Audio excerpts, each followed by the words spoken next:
the committee he supported the disbanding of the political killings task team, but he denies carrying out any illegal instruction to disband the team. He reiterated that point to MPs today. There was one plan that says, as per the directive that I received from the Office of the National Commissioner, is to disband and to deactivate, to communicate the deactivation to the team. That's the communication that I received from the National Commissioner. Let's stay in Parliament, where the Road Accident Fund's former security head has told Parliament that personal security was arranged for former CEO Collins Letswalo. This is despite the police determining that there was no threat against his life. Matume Lehomo is the first witness at the inquiry of the Standing Committee on Public Accounts into RAF today.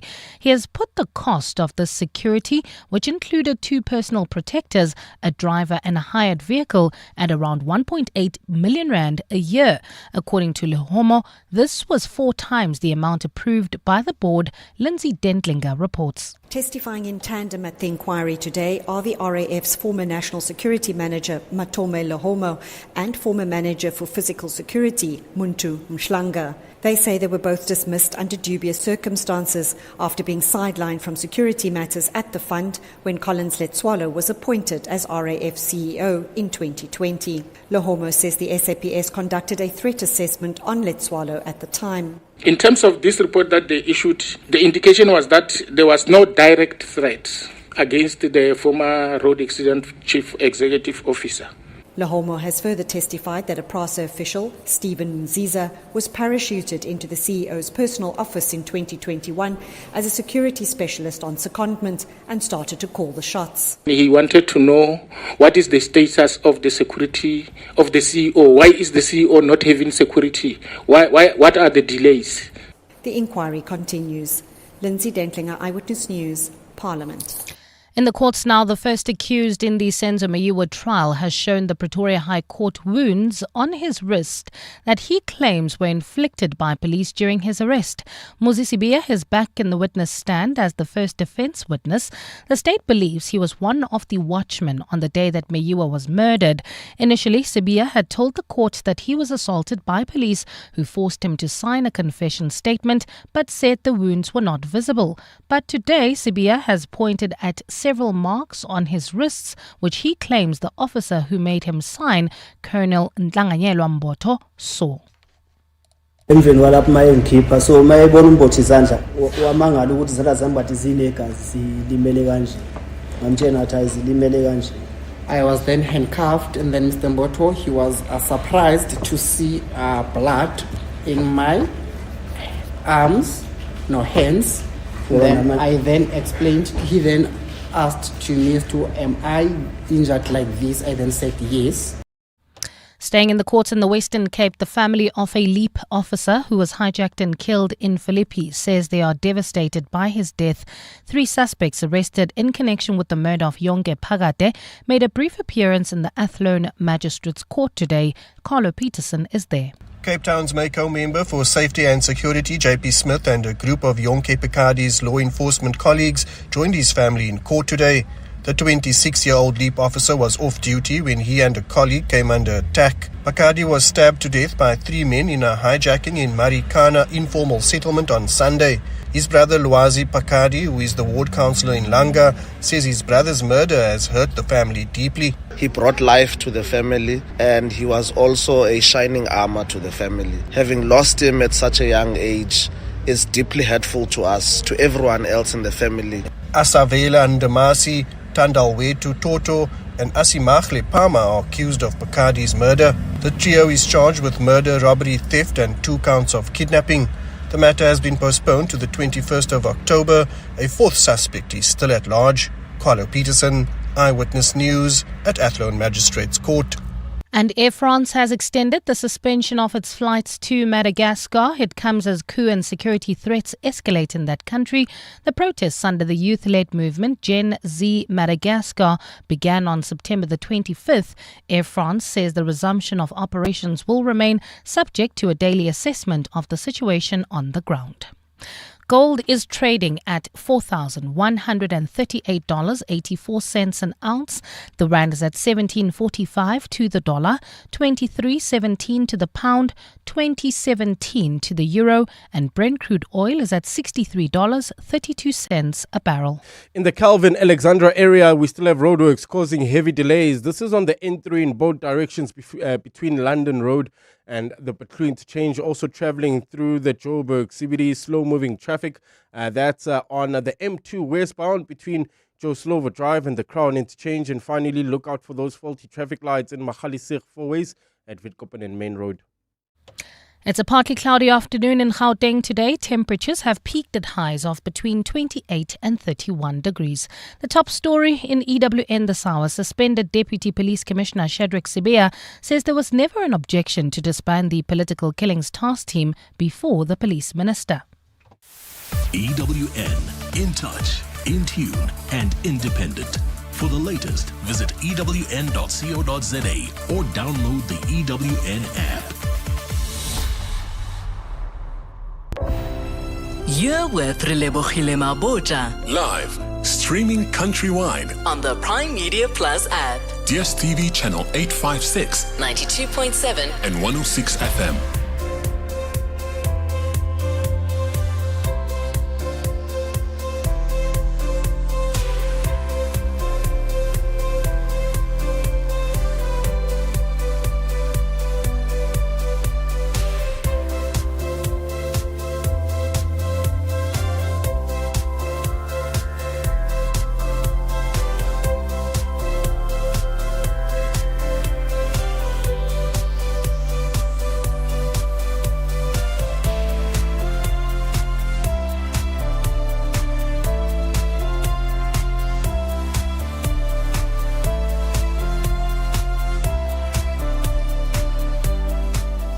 Minutes after 1 o'clock. Welcome 7:02 afternoons with me, Relebogile Mabotja, on this Tuesday, the 14th of October. What a beautiful day it is, and thank you for choosing to be with us and choosing to be with all of us, Team 702 afternoons on the show.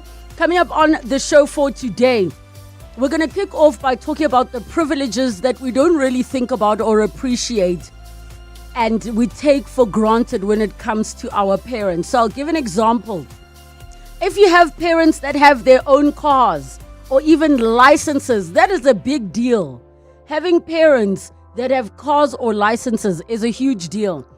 Having parents who are educated and can read, that is a big deal, and we'll delve into it. But there are a couple of privileges that many people have shared that I wanted to share with you and just use the opportunity, man, for some gratitude. Our tech feature, we're going to talk about cybersecurity and the safety net of the right insurance. Brendan Pillay, National Head of Business Development at Indwe Risk Services, will join us for that conversation. And then we move on in the second hour to our series edition. The month of October, we are talking all about the latest medical discoveries and breakthroughs. In episode 2, we're going to talk about AI in healthcare. Professor Ismail Kalla will join us, Associate Professor in the Division of Pulmonology and Division of Critical Care Medicine at the University of the Witwatersrand. And then we wrap up with our car feature, Peugeot's presence and future in Africa. We'll be joined by the Managing Director of Stellantis South Africa, Mike Whitfield, to talk to us about that. Get in touch with us, 011 883 0702, SMS us 31702, tweet at Relebogile M, at Radio 702, using the hashtag 702 afternoons, and the WhatsApp line 072 702 1702. 702 afternoons With Relebogile Mabotja on 702. Let's walk the talk.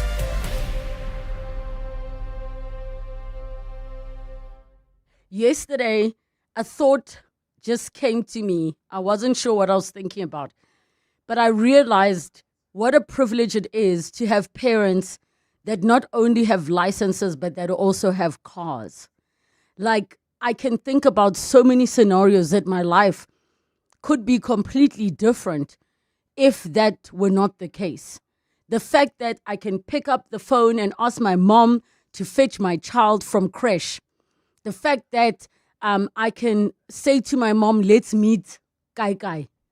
The fact that she can go and fetch something, like, it is not even because I'm so accustomed to that life, it's not something I see as a privilege, but the thought crossed my mind that you're having parents with cars and licenses is a privilege. It really, really is.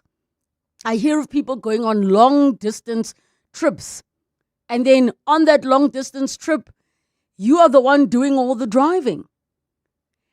And then another privilege that I was thinking about is the fact that I have parents who are educated and can read. And I'm making those two things separate because I think they are. I don't have parents where, every single document that is presented to them, I need to go and assist them. I actually am fortunate enough that I can be like, all right, Papa, please check this document or check this for me. And maybe it is a privilege that I regularly take for granted, or those of us who have those two things. So I shared this on my TikTok, and I was really sitting and thinking about these privileges that we maybe don't consider when it comes to our parents. And of course, the comments did not disappoint, but so much that I had to bring it here so that we could all share it together. Another privilege, which I've shared time and time again, and I'll never get sick of sharing it. If you live within close proximity of your parents, like you're in the same province, what a privilege it is. You don't have to spend money traveling cross country every single holiday. You actually have your parents close enough, like in the case of myself, my mother is close enough that I always have a backup plan with my son if all other plans fail.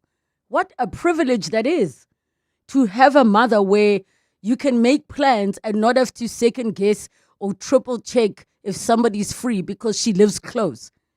There are people whose parents stay in the Eastern Cape, who you don't have that access to parents. Like, we are also children as much as we are adults. But some of the other things that were shared, one person said, to have a place called home. After my divorce, I went back home after 22 years and I still have my room. I stayed for 2 years and am now on my second week in my new home. Right? To have a place called home. Somewhere where you know that if the chips are down, you can always go back. Definitely a privilege with one's parents. Kwale KJ said, parents who step in emotionally, spiritually, and pray for you when you are down. My mother has her own car, has an old primary teacher course, and she used to be a teacher. She can advise when our kids are struggling, especially at a basic level, grades 1 to 3. We support financially if we can. What a blessing. And I thought, to have a parent as a teacher when you are now a parent. Right? It's Noni M on my TikTok live who says, wow, you know what? I never thought of those things you are listing as privileges. OMG. Listen, if it's your norm, you won't necessarily see them as privileges, but they really are. They really, really are. And I want to hear from all of you on those things that you see as privileges, or maybe you want to share with us the things you don't have that maybe we take for granted. How about having your parents, period? Having them alive, period. Having a relationship with your parents, period. Hey? The fact that you have somebody you can call and that you know they love you unconditionally, that is a privilege that so many people do not have. So many people. And when you do have it, it becomes the absolute norm. It becomes the norm, so you don't see it as a privilege. Another one that was mentioned, a person, Project Said I says, some of us can't even have kids because we don't have parents or even family where we stay. Things that we don't think about. I want to hear from you and all of yours. 011 883 0702. SMS us 31702. Tweet at Relebogile M at Radio 702 using the hashtag 702 afternoons. And the WhatsApp line 072 702 1702. 702 afternoons. With Relebogile Mabotja. 16 minutes after 1 o'clock, and we are continuing our conversation. What are those privileges that you possibly take for granted when it comes to your parents? Like them having their own cars, living in a close proximity to you, all of those things. What are those things that maybe you overlook because you're so comfortable having them that you don't even see as a privilege? As I was thinking about the fact that, my parents live close by. My mother's 10 minutes away. She has her own car she drives. She can drop everything and get in a car and come to me. Not everybody can say that. More of what was shared, and 011 883 0702 in the WhatsApp line 072 702 1702. Bobby says, parents who own the home they live in. Own as in they're not waiting to retire to pay off the home with their retirement or pension fund. Right? That is a privilege. Because you're not going to be stressed. Michael says, my mom was my only plan with my kids until her dementia advanced and she passed on. I don't have a plan now. I'm so sorry to hear that. And we take for granted. So firstly, having a healthy mom, and then all of the things that come after that. Noni M says, at this point, my mother was a teacher and is able to assist my child with her homework. What a privilege. What an absolute privilege. Nono Sebeko says, if you don't have parents who have kids outside their marriage, that's a blessing. Not having half siblings is a blessing. Guys, when I saw that message, I was like, I never thought about that as a privilege. Not having half siblings outside of the home, because I'm sure it comes with its own drama and complications. Nomusa says, parents that expect nothing from you. They just love having you around for being yourself. Relu 17 says, parents that are available to help you raise your children because, wow, parenting is the pits. And that is definitely a tough one. Paul on the WhatsApp line says, it's a privilege to be a mother. From Paula. There we go to the lines. 011 883 0702, the WhatsApp line 072 702 1702. Anastasia in Eldorado Park. Hi. Hi, Lady. How are you? Good, thanks, and you? Well, thank you. I couldn't let this opportunity pass me by. Yeah. I've got two sets of parents, Hilda and Donnie, Victoria and Dennis, who's actually my parents, but two brothers married to two best friends. Oh, nice. If it wasn't for them, I don't think I would be the person that I am today. Ooh. To have parents, and I stay in the same vicinity as them. The other day I called my dad and I said, I know you're going to talk a lot, but please just look in my mother's wardrobe and please bring me a hat, my son hat. And he brought it for me. Oh, my gosh. So I just want to say, it's the smallest little things. We spent Saturday and Sunday together. Then my dad and my mom was ordained on Saturday at church. They pastors in the community. And I cannot let this opportunity pass me by to thank them on the radio for their guidance, for their love, and for always being there for all of us. Oh. Even though we are adults, they are still there for us to this day. Oh, so Anastasia, what a blessing. I'm blessed. I'm absolutely blessed.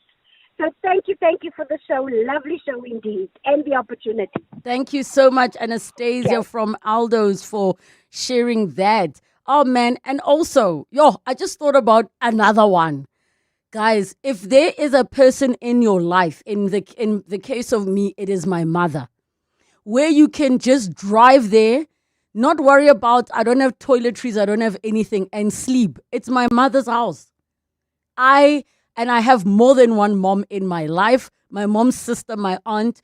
I know I can drive there with not a single toiletry, a single thing, and I will be fine. What a blessing it is to be able to have that. We've got Devi. Miss Devi Sankari Hello. Governor, how are you? I'm good, thank you. I was listening to this topic and I just felt absolutely compelled to call in. Oh. I'll give you my example. I moved to Johannesburg 20 years ago. My kids were little. My daughter was 4. My son was 16 months old. I didn't have my parents to help me at all. They lived in Umzintro, which is where I grew up on the south coast of KwaZulu-Natal. And when I look back at me raising children, working at Carte Blanche, all these odd hours, making sure that meals were there, lunches were prepped, I actually feel traumatized. And I just want to say to people who have their parents here, you will only know what they mean to you when they are no longer here. Because when your parents are here with you, it's like getting an extra set of wings.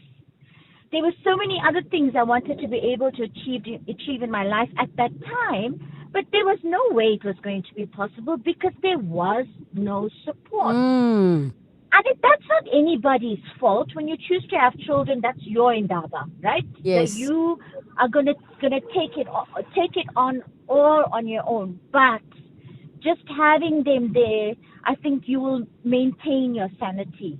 Start there.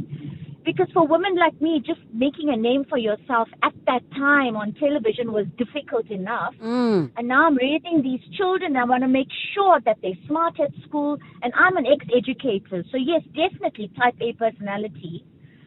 But I sometimes hear other people complain about their parents.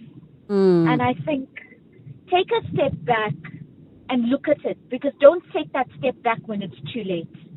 You don't know that you're holding diamonds in your hand.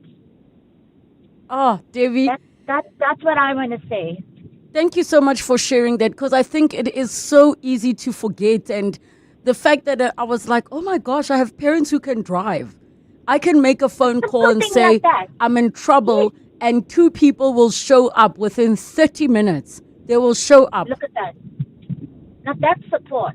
Oh, man. Oh, Devi. That is support. Just so you know, I still love you.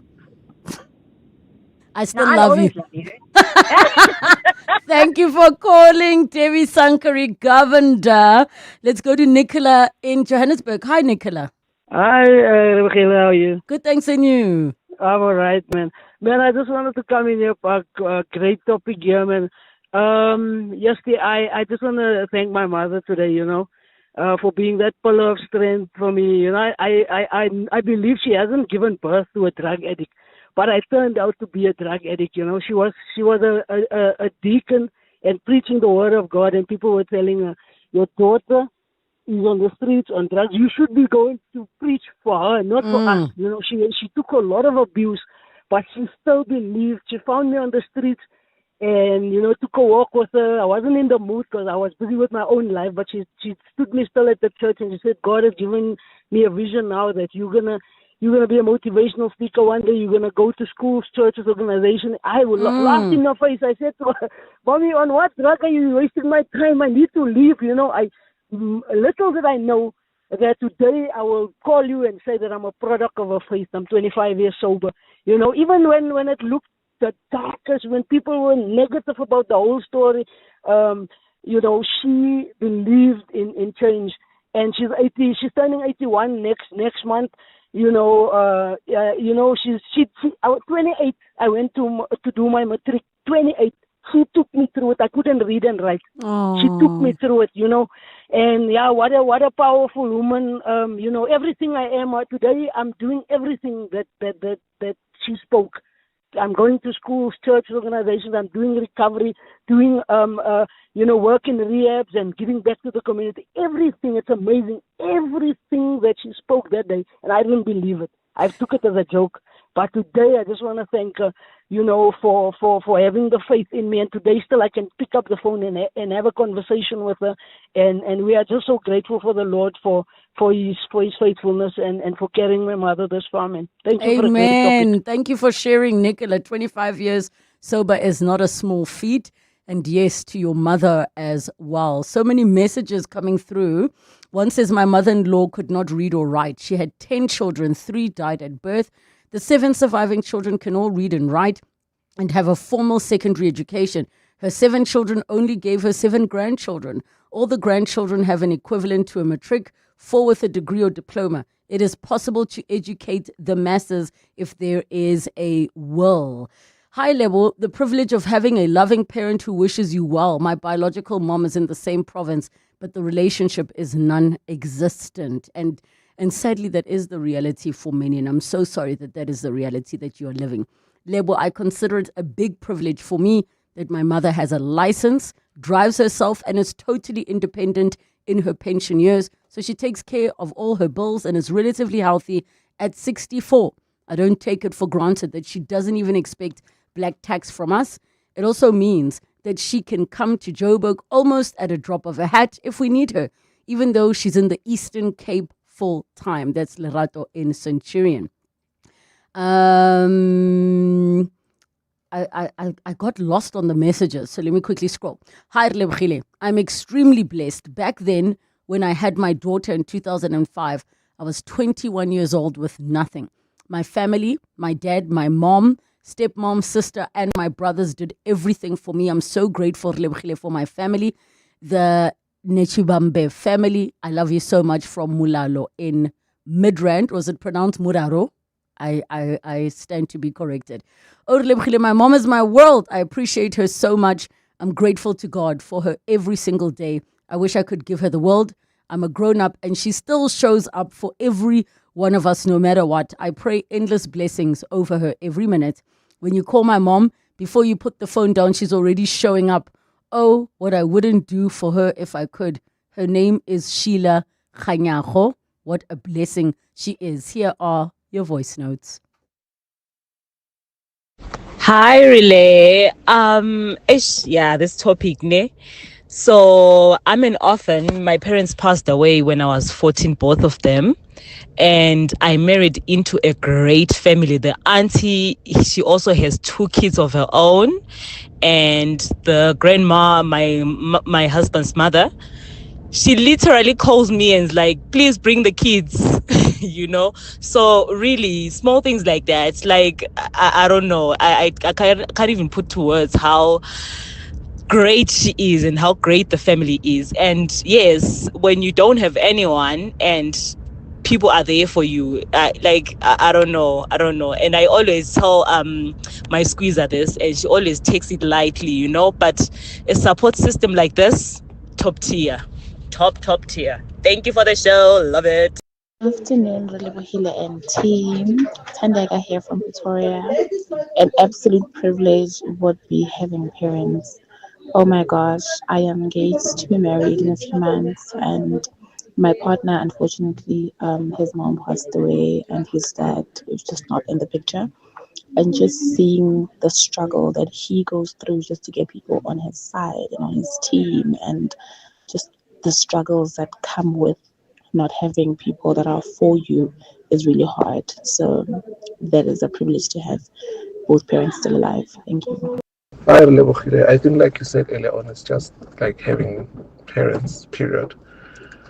That is a blessing 100%. Your parents raising you and then becoming grandparents through you getting to know your children. Those are one of the things that I never had. Like, my parents passed on before I could have children. So yeah, they never really became grandparents through me. The things we take for granted, Karabo, around our parents.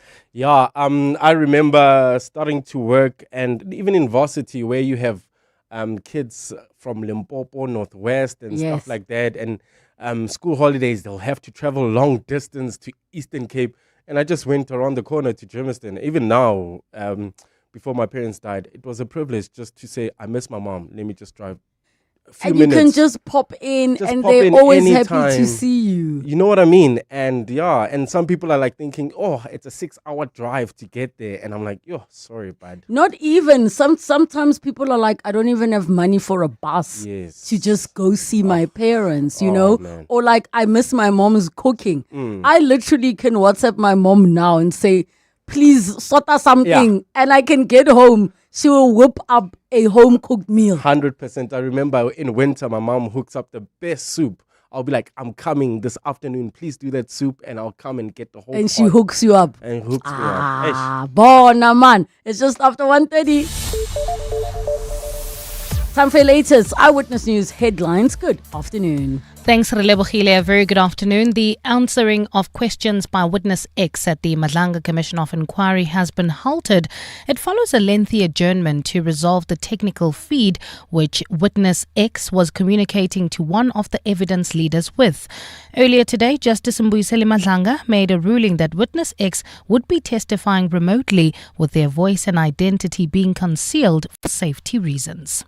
At the same time, suspended Deputy Police Commissioner Shadrack Sibia has continued his testimony in Parliament, where he continues to deny allegations of corruption. Today, Sibia has been questioned about his previous employment in the city of Johannesburg, where he also faced corruption allegations. Sibia is before Parliament's ad hoc committee, which is also investigating allegations of police corruption.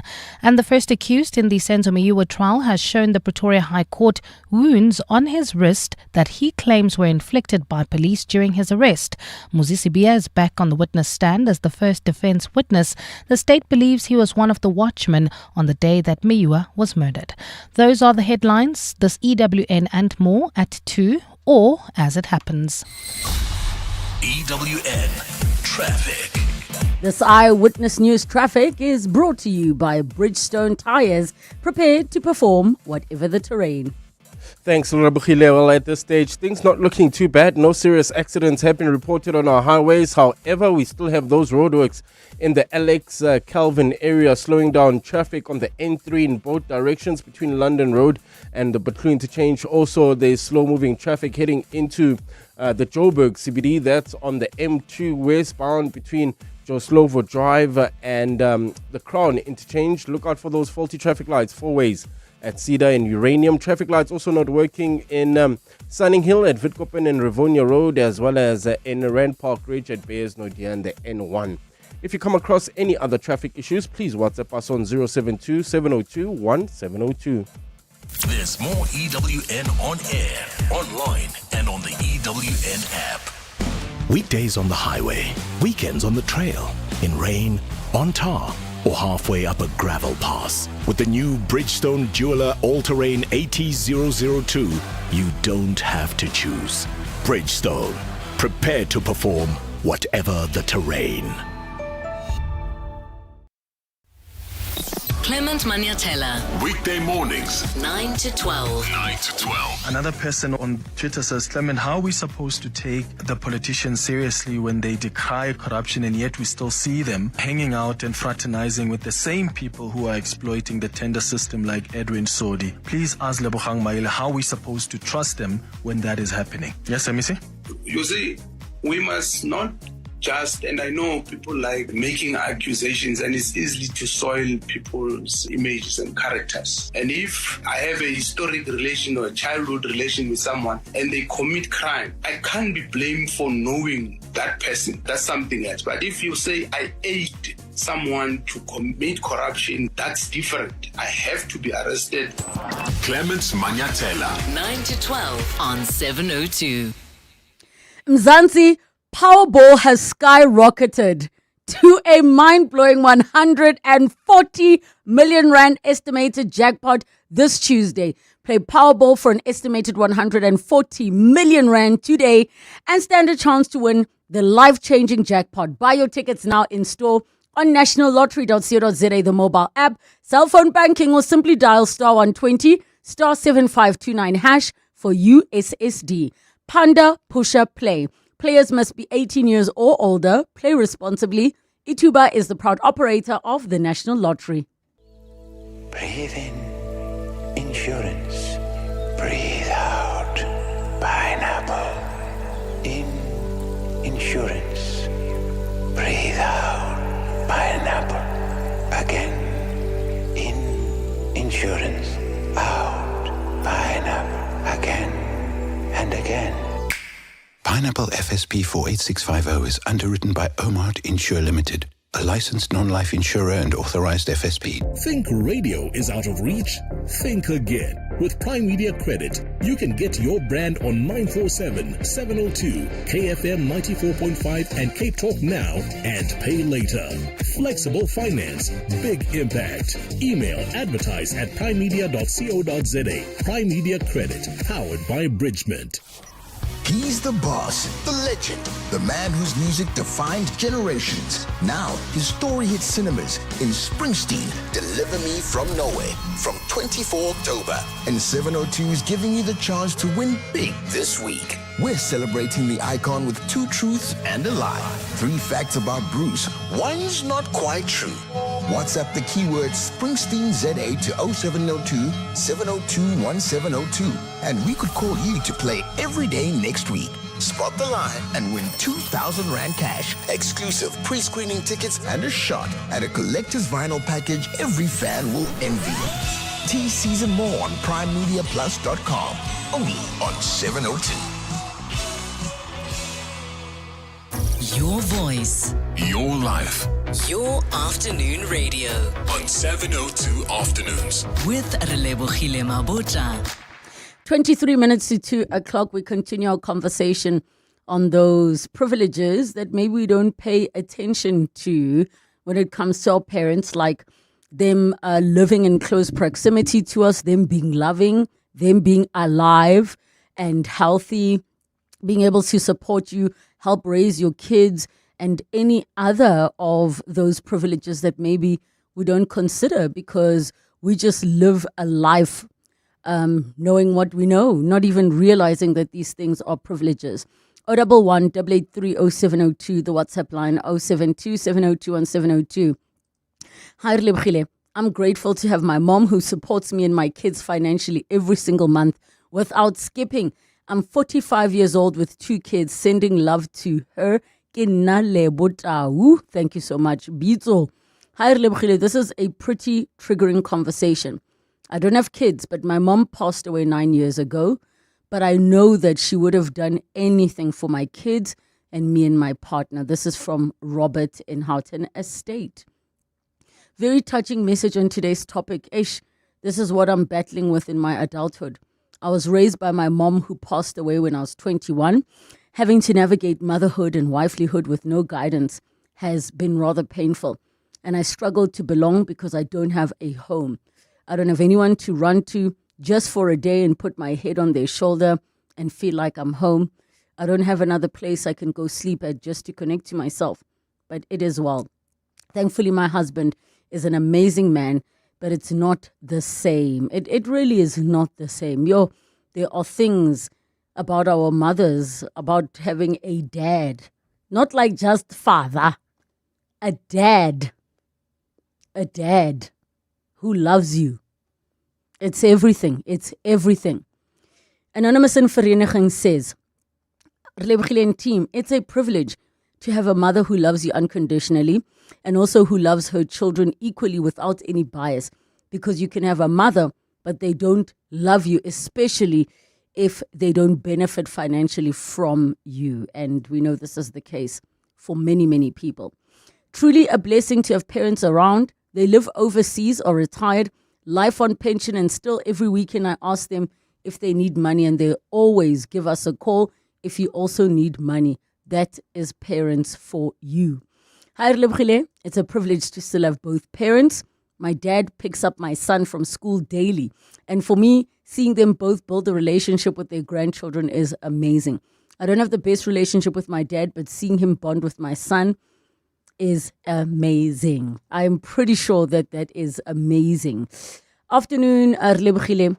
Having to take my kids to see my parents' graves for the first time last month made me realize that having parents around is a huge, huge privilege.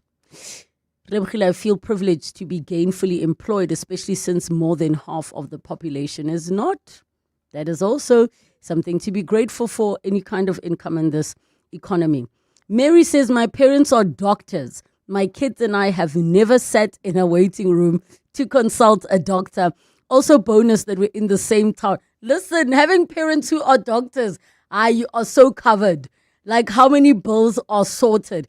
So I don't have a parent that's a doctor, but I have an uncle who's a doctor. And it makes life so easy being able to video call and say, what is this rash? Or the baby did this. That is a privilege, an absolute privilege to be able to have that. Hi, Relebogile. I appreciated my mother so much when I had my girls, 2009 and 2015. And they stayed with my mother for their first 2 years. That was such an eye-opener. Relebogile, I just caught up with your conversation. I am melting already thinking of my mom. There is no one like her, and I would go all out for her. She's recently retired, and what a woman my mom is. She reminds me of things no one could ever do. My traffic fines, license discs, kids-related stuff, alles. Oh, I love this. She visited us a few weeks ago, and I'd come back home tired from work, and dinner is ready, house is clean, laundry done, ironed and all.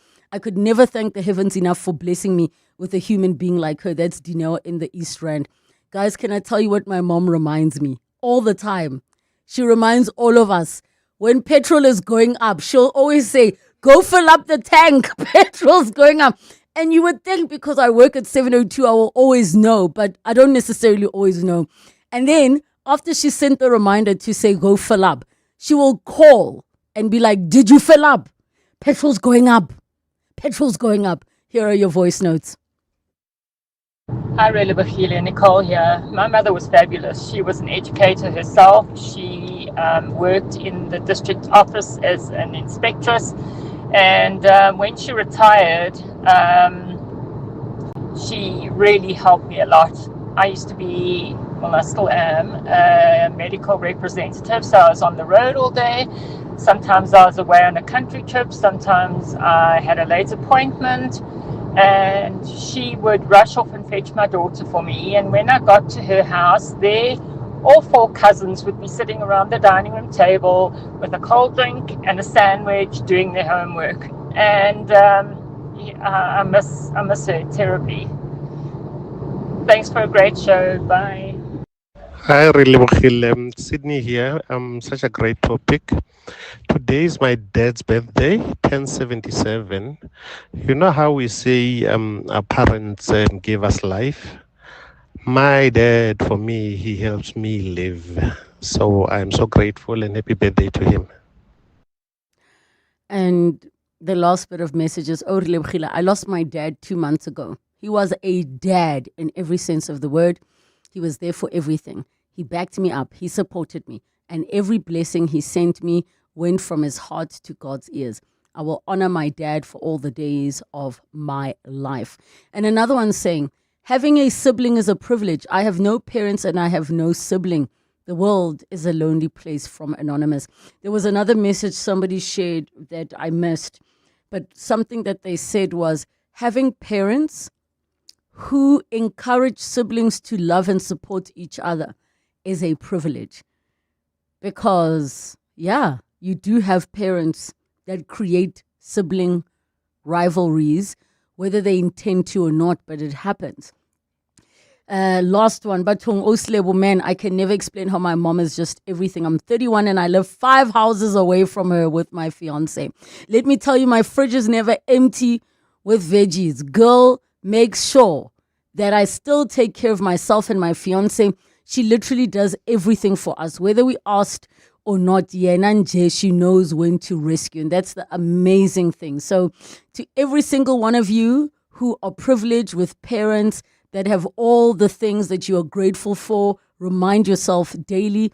And to each and every one of you who may have been triggered by this conversation, who may be feeling hard done by because you either don't have the parents, or they're there and they don't love you, or they live far, or they don't have certain of the privilege that we've discussed, sending you love and light. Bongani Bingwa, 702 Breakfast. Weekday mornings, 6 to 9. Imagine you're invited to the dressing room. You've got to motivate the boys. What would you tell them? I'll tell the Bafana team that our deepest fear is not that we are inadequate. Our deepest fear is that the Springboks are doing absolutely well. We as South Africans are winners. You cannot lose. We are being watched and they want us to lose, so we have to win. Be hungry, boys. We're behind you and God bless you.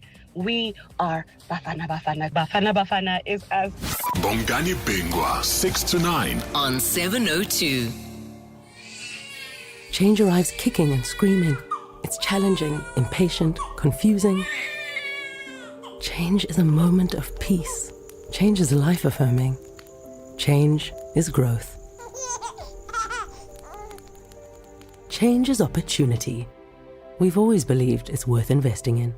For over 3 decades, we have been committed to seeking out the best investment opportunities for you, wherever they may be. 91. Investing for a world of change. 91 is an authorized FSP.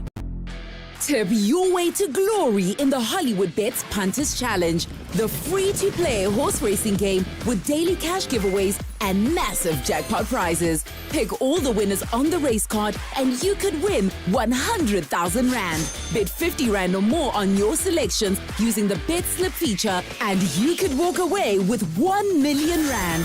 Visit punterschallenge.hollywoodbets.net today and tip your way to the top. T's and C's apply.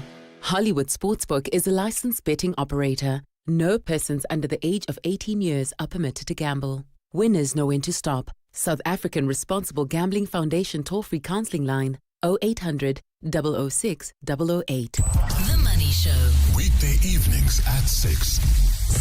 On the next Money Show, personal finance expert and co-founder of Galileo Capital, Warren Ingram, will talk to us about the right time to cancel your life assurance. On the Green Economy feature, advocate Anne-Marie van der Merwe, the executive chair of Fluid Rock Governance Group, sharing some advice about turning ESG from compliance to a competitive edge. Dr. Rotendo Windingwi, the founding director at Tribe Africa Advisory, he'll have the latest business news from around the continent. All of that and more on the next Money Show.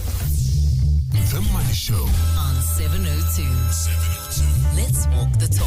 The Money Show with Stephen Grootes is brought to you by ABSA Corporate and Investment Banking, proud sponsor of the ABSA Africa Financial Markets Index 2025. The insights to guide you through Africa's financial landscapes are waiting for you. ABSA is an authorized FSP and a registered credit provider. T's and C's apply. 702. Tech Feature. And our tech feature for today, we're chatting cybersecurity and the safety net of the right insurance. And we're joined by the National Head of Business Development at Indwe Risk, Brendan Pillay. And we take your calls on 011 883 0702 and your WhatsApp messages and voice notes on 072 702 1702. Brendan, welcome to the show. Thank you so much for joining us. Thank you, Relebogile. It's good to be on your show. Thank you for having me. From an insurance perspective, why should we be so concerned about cybersecurity? Well, cyber threats are no longer just an IT problem, Relebogile. They're a lifestyle and a business risk. South Africa is one of the most targeted countries across Africa in terms of cybercrime. Now, everyone is vulnerable, from large corporates to SMEs, families, and individuals. For individuals with affluent lifestyles, it elevates because of the valuable digital assets, online banking, public social media presence. We live in a digital first world. What we post, where we go, even what we buy, it's all online. And criminals are watching. So what are some of the real costs of these cyber crimes and incidents? Well, it's not just about financial loss. It's reputation. It's the emotional stress that comes with that. If it's a business, for instance, it's the reputational damage, the brand damage. It's operational disruption. It's so much more. Identity theft and data breaches can take months, even years to recover from. So oversharing on social media is an example, your travel plans, your luxury items, all of this increases your vulnerability. And risky digital behavior can impact your insurance. It can impact whether your claims actually do get paid or not. Now imagine posting your location, your holiday plans rather, and you go away on holiday, and while you're away, your home is burgled. Now, that's not just a loss. That could be a claim that potentially could be disputed. Oh, wow. Mm-hmm.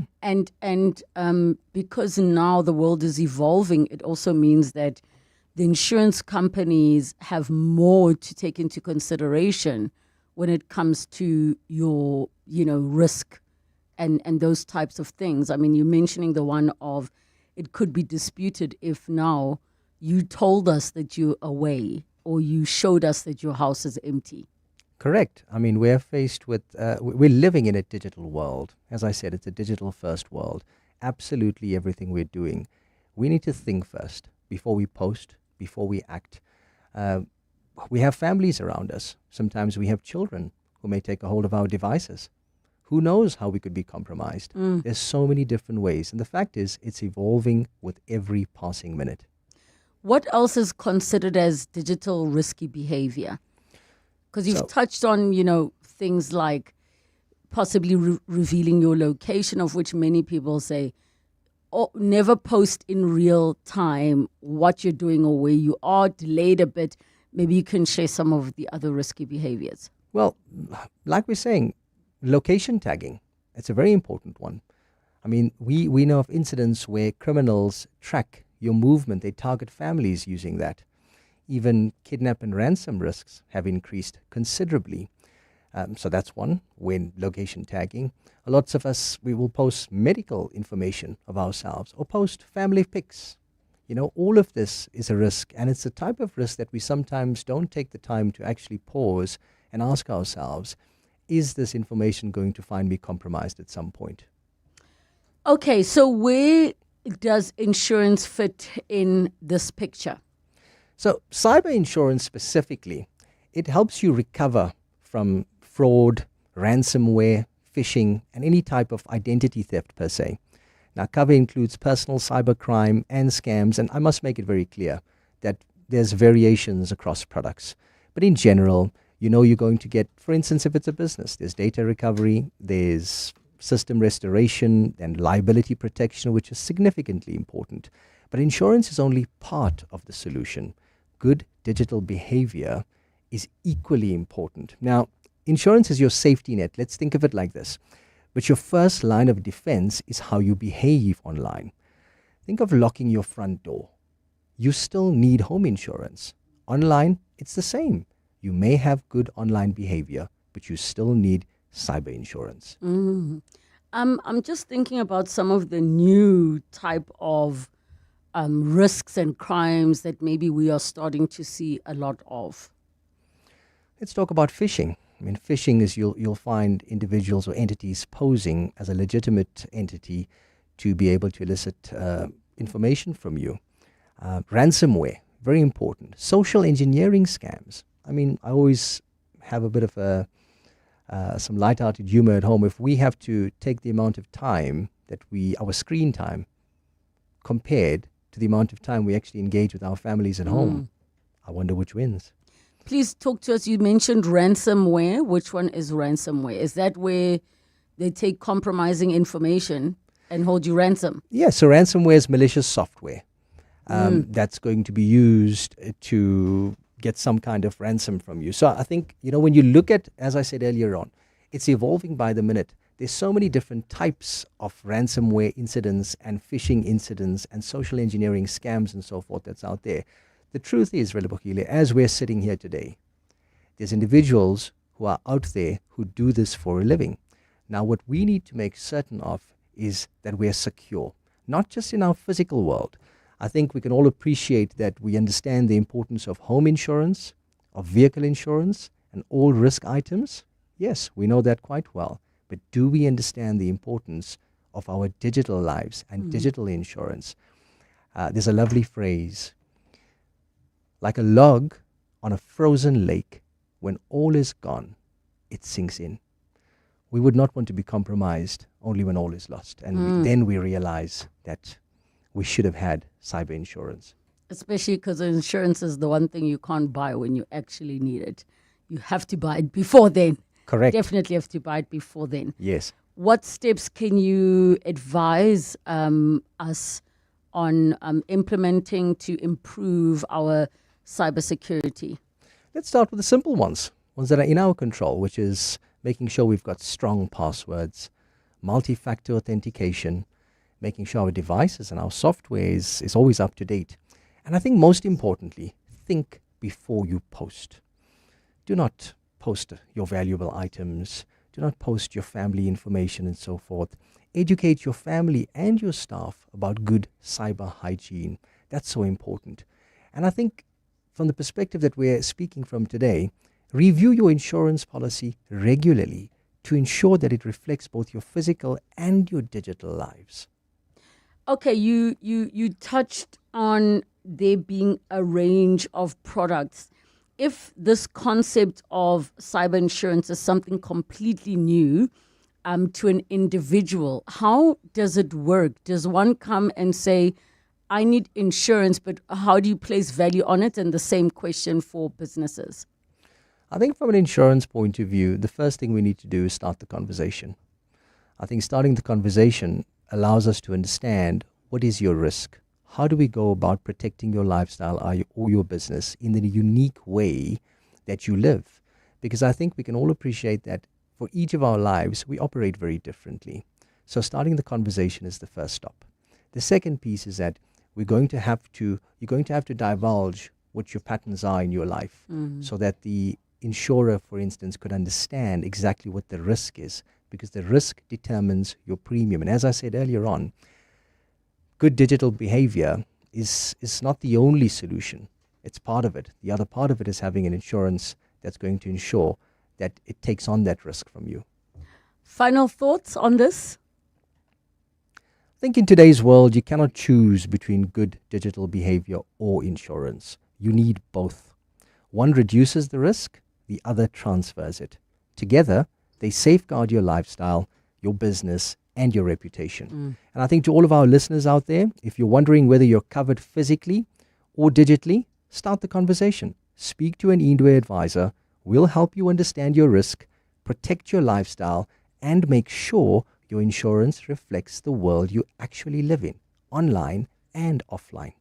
And perhaps in closing, as the powerful proverb reminds us, the prudent see danger and take cover.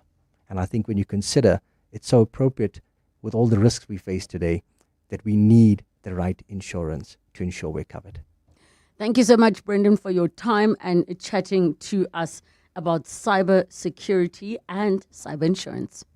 In the last 24 hours, this is what's happened in your world. Gauteng Premier Panyaza Lesufi has placed the Health Department's head, Relebogile Mabotja, on suspension. Lesufi says this is part of efforts to root out corruption and maladministration in the department. Last year, there was a call for Lesufi to fire Mabotja after the Special Investigating Unit flagged 2 questionable contracts implicating the department head. This action taken by the Premier is part of an ongoing assessment of officials, the work they do, the monitoring of targets, as well as their conduct. EWN, in touch, in tune, and independent. Why wait? Sell your ride now and enjoy instant payment with a seamless experience. We Buy Cars isn't playing when it comes to buying cars. It's faster and easier than you think. Curious about what they'll offer? Visit webuycars.co.za today. Looking for your next ride? Explore a massive range of cars, bikes, boats, bakkies, and more online or in-store. We Buy Cars the best way. Brush, stroke, paint, color, protect, and admire. From roof paint to exterior textures and interior silk, Warrior Paints has it all. The product range and stylish colors are amazing. And what's more, Warrior Paints has crushed prices for incredible savings. Enjoy that good old-fashioned personal service you deserve. For price, quality, variety, and service, Warrior Paints is street ahead. Warrior Paints, affordable, lasting, luxury. 702 and corporates that care with Investec are talking about Investec's flagship education initiative, ProMaths, in partnership with Kutlwanong Maths, Science and Technology Center. Started 20 years ago in Dobsonville on a pilot program with 105 pupils. Fast forward to 2025, 28,000 learners have been through the program, and we believe that the impact that this has been something beyond numbers, something beyond science. It's about people, purpose, and hope. And I think the ability to partner with Kutlwanong to look at how we could build something that could be replicated. So starting with one school in Dobson 20 years ago, now having 19 of these centers operating across South Africa, 10 which are sponsored by Investec and 9 by other sponsors. Visit mywalk.org.za to learn more. Investec, out of the ordinary on 702. Let's walk the talk. In the next hour of the show, we're going to have our series edition on the latest medical discoveries and breakthroughs. It's episode 2. We're talking AI in healthcare. And then our car feature, we'll be hearing from Stellantis South Africa about what the future of Peugeot's presence is in the country. It's 2 o'clock. This is EWN. Good afternoon, I'm Bali Zamini. The answering of questions by Witness X at the Madlanga Commission of Inquiry has been halted. It follows a lengthy adjournment today to resolve technical issues with the feed that Witness X was communicating with one of the evidence leaders on. Earlier today, Justice Mbuyiseni Madlanga made a ruling that Witness X would testify remotely with their voice and identity being concealed for safety reasons. The witness was answering questions through one of the evidence leaders, Advocate Thabang Poe, who was relaying their answers to the Commission.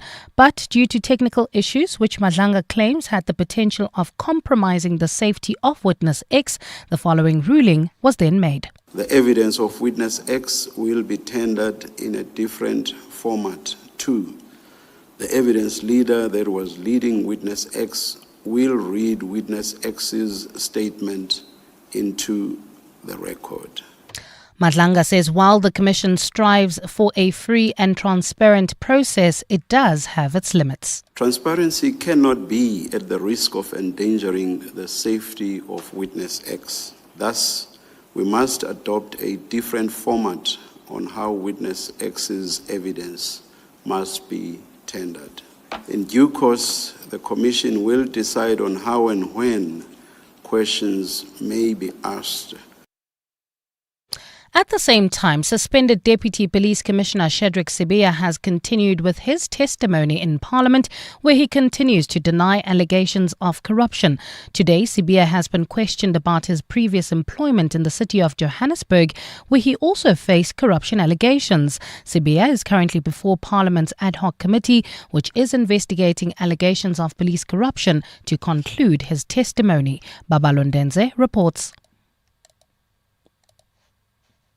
Shedrick Sibiya tried to rebut most of the evidence presented by evidence leader Norman Arendse on the first day of his testimony yesterday. This includes alleged links to controversial businessman Brown Mokgotsi and murder-accused Vusumuzi Kat Matlala. Today, the ANC's Thokozile Sokanyela asked Sibiya about why he left the city of Joburg as the anti-corruption head under a cloud and accusations of irregular procurement of spy equipment. But you left the city of Joburg being accused of fraud and corruption. And this unit that you set up, it was there to combat fraud and corruption. Sibiya denied the allegations, saying the person who accused him was the one responsible. The person who complains that I procured spying equipment, it is his wife who procured those spying equipment, working for the city of Joburg.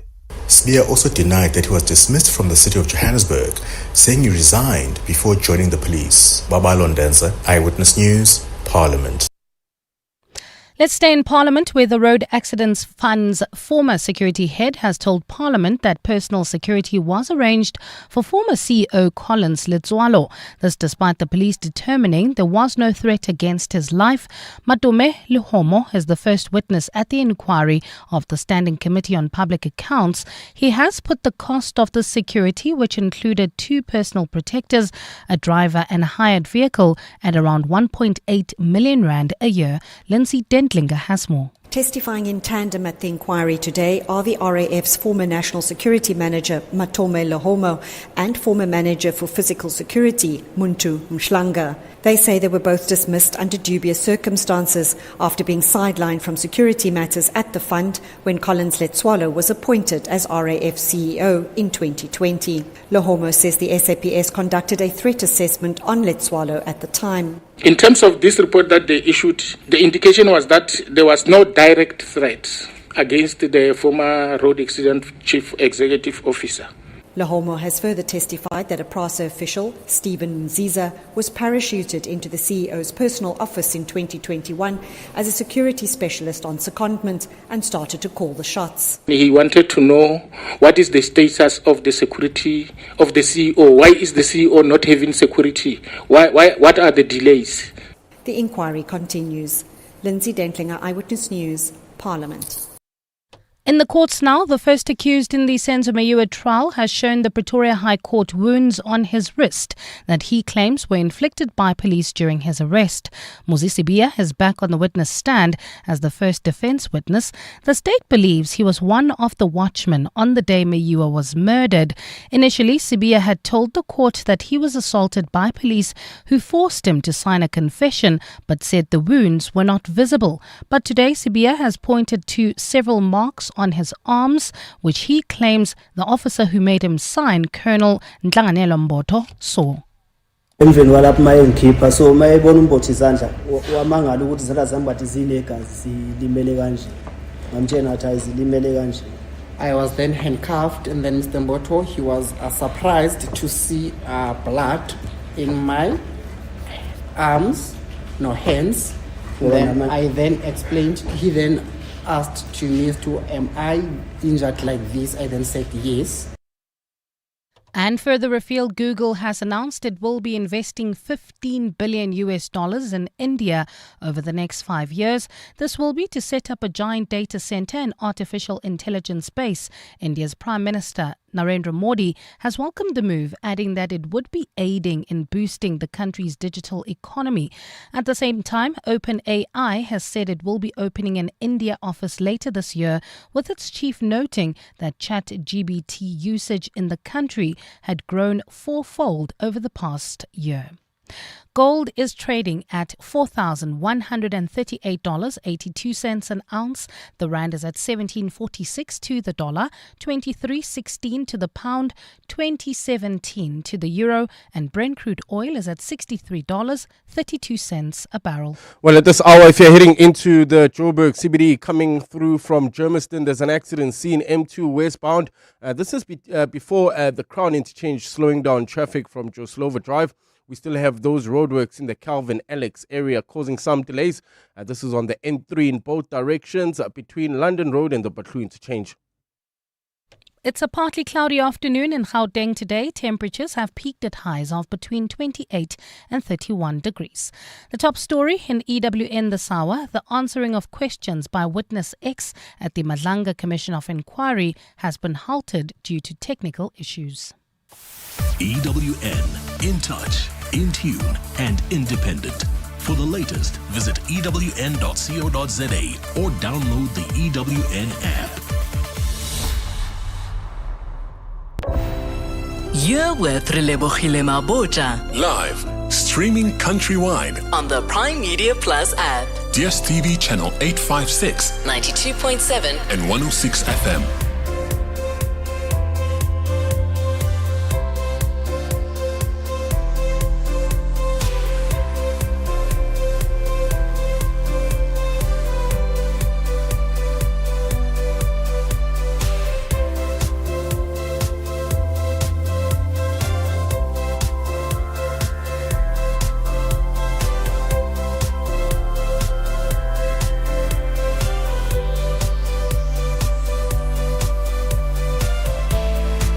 Nine minutes after 2 o'clock, the second and final hour of 7:02 afternoons with me, Relebogile Mabotja.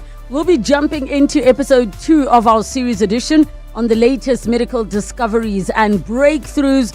And today we're chatting AI in healthcare. Last week we covered cancer treatment. So make sure you head over to primediaplus.com or download the app so that you can listen to the podcast of episode 1. We'll be joined by Professor Ismail Kalla, Associate Professor in the Division of Pulmonology and Division of Critical Care Medicine at the University of the Witwatersrand.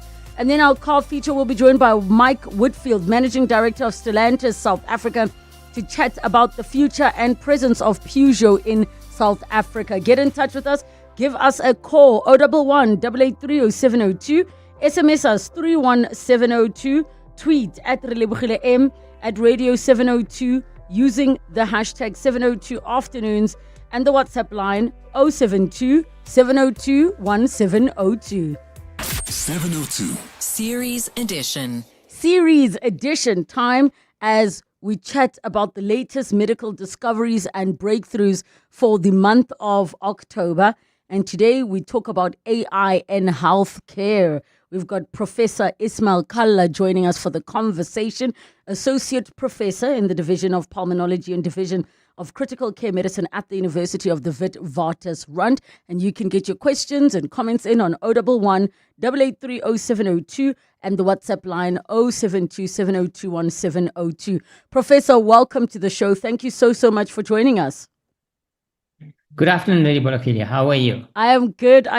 And thank you so much, Professor, for coming through. I'm so looking forward to this conversation because I believe that the one place that AI can definitely do some good is in the healthcare space.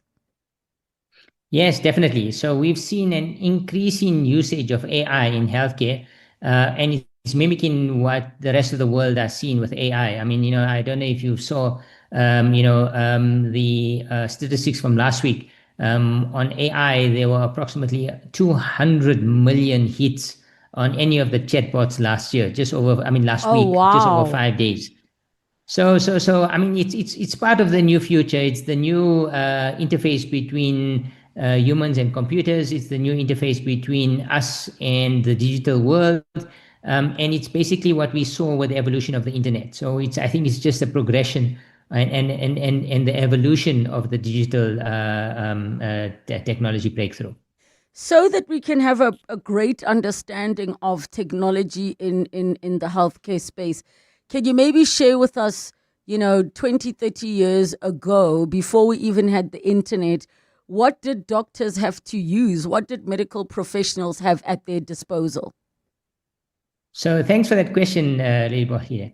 So, I qualified just under 30 years ago, and our access to information was basically going to the library, engaging with a librarian, trying to find a specific textbook, and then, looking for information on that particular textbook. Or alternatively, if you wanted something a bit more, if you were doing a research topic, then you had to engage with articles and you would do a search. And then some of those articles those journals are not even available in-house, and the librarian would then request from contacts at other universities, if they had subscribed to those particular journals, a printed edition of that particular article. And the lag time between your request and the articles coming to you were anywhere between, I would say, 3 weeks and 6 weeks. You would then have to, get all those documents in paper format, read through all those documents and summarize those documents, and then, create a reference, create multiple files. I know when I was doing my PhD, I had multiple files with all the different articles that I had engaged with as a proof and testament to the information that I was looking for. So 30 years ago was a completely different era, if I might say so. That students were engaging with knowledge and engaging with information as how students are in 2025. It's completely different. You can't even compare. It's like the Ice Age to where we are at the moment.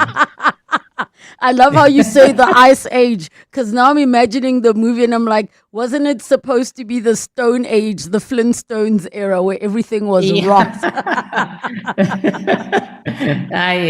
It's the dinosaur, whatever you want to call it. It's prehistoric. Okay. Yes, yeah. I hear you. So if we look at where we are at, I was in hospital end of last year, and I was fascinated that some of the machines, the doctors could just see in real time what my vitals were on a simple app. And I would assume that app also automatically will advise the doctors of the red zone. Now, Professor, somebody like yourself, you've been through the era of, having to go to the library, having to open textbooks, and now you have all this information at your disposal. Are you at all concerned about the generations that come out after you of doctors that maybe didn't go through the process and the exercise of how do I say, getting the fitness of reading as opposed to having something you can input data and then it gives you options of diagnoses? So thanks for that question. It's a very important question that you're asking, and it's a question that we debate at every committee, educational committee that we have. How do we introduce this technology, especially, so what you're talking about is access to information, and then we have to take it one step further, which is a much more higher order of cognitive functioning that the machines are able to do when we talk about artificial intelligence, right? And how do we introduce this technology responsibly to our students without impacting their growth and impacting on their ability to think independently? I mean, that's the big question that we're all faced with. How do I introduce this concept, or this our students' ability to engage with such fantastic technology without stunting their growth and hindering their individual development? Now, I read a few articles, and I was also asked to prepare, a lot of talks on this and justify why we've introduced AI into the undergraduate platform. So I straddle multiple platforms. I am a pulmonologist and intensivist, but more importantly, I'm the academic head of Department of Internal Medicine, and I sit in the undergraduate platform as well, and straddle that space as well. And I'm actively trying to promulgate the introduction of AI into that particular space. And when I was reading and doing my research about this, it brought me back to a time not too long ago, not too distant in the past, about 50 years ago, when the calculator was invented. And at that time, one of the best measures of intellectual intelligence was how was your mathematical ability. And people at that point were concerned about the introduction of calculators and doing all the simple algebraic equations. Would it stunt the growth of intellectuals and of students at that particular point in time? And we never saw that. What we saw was that it freed up time for people to do other work. And that's the concept that I'm hoping, this advancement in technology will do. I mean, the same can be said for the internet. When the internet became available in the early 20s, 2020 to about 2025, the dot-com bubble, we were also concerned that, would the internet bring a lot of ill with it, a lot of harm with it? And what we've seen overwhelmingly is that the good outweighs the harm. And there's been so much of good that is brought with it, email, instant communication, Zoom link communications, that we cannot discount the progress that it's afforded humanity and the rapidity of that progress. Whereas this evolution might have taken, another 50 years, we've now seen it in 5 years. So I'm very much for progression in using technology. I'm very much for, but what we need to understand is how to introduce this responsibly and to make sure our students do not become overwhelmed with the technology, that it actually creates more anxiety for them. The one big concern that we have to balance is what we call information anxiety. And that's a term that's quite familiar to the medical fraternity, and I'm sure also other high achieving fraternities, in that the students have got access to so much information they don't know now what's important and what's not important. When you do a Google search and you click and you get the 5 or 15 top hits, you don't know of that which is the most important article. So you're obliged to read all of those articles and to then synthesize information from there to try and identify what you think is important. And that's where this next evolution of AI has come in. AI now is scrolling the internet, scrolling all of these texts and simplifying information for our students to engage with them responsibly and facilitating time management somewhat, in my opinion. Okay, and I think that is the big thing, is it saves time where now you're able to put your energy towards other things. Can we talk about the role of AI when it comes to diagnostics and things like that? Okay, thank you very much. So, I'm just part of a fantastic team working through WITS VIDA and through the WITS unit. And what we're doing is we've been given, funding by the Gates Foundation to try and explore exactly what you're asking. What can we do in terms of diagnostics? What's the cutting edge of technology that we can offer our students? And what we're doing is so there's two things, right? One is we're allowing our students to engage with AI technology at the bedside to see if it facilitates their diagnostic abilities, it facilitates their ability to make better management decisions for their patients. And then the other one that we're trying to do is we're trying to look at AI and to see what's the role of artificial intelligence if we were to give that particular AI tool information that mimics a virtual patient, and to see would it be able to synthesize, diagnosis and to synthesize management algorithms that we would equate with best care practices, a standard protocolized management decisions. And we've been doing this for the past year and a half, and we've piloted a few studies at Kusani Bergwanath, at Charlotte, looking at student engagement with AI, and then when we allow the AI to engage with information abstracted from patient files, does it come up with the same diagnosis? And we found that as the iterations of the AI tools that have become more available, their synthetic ability is improving.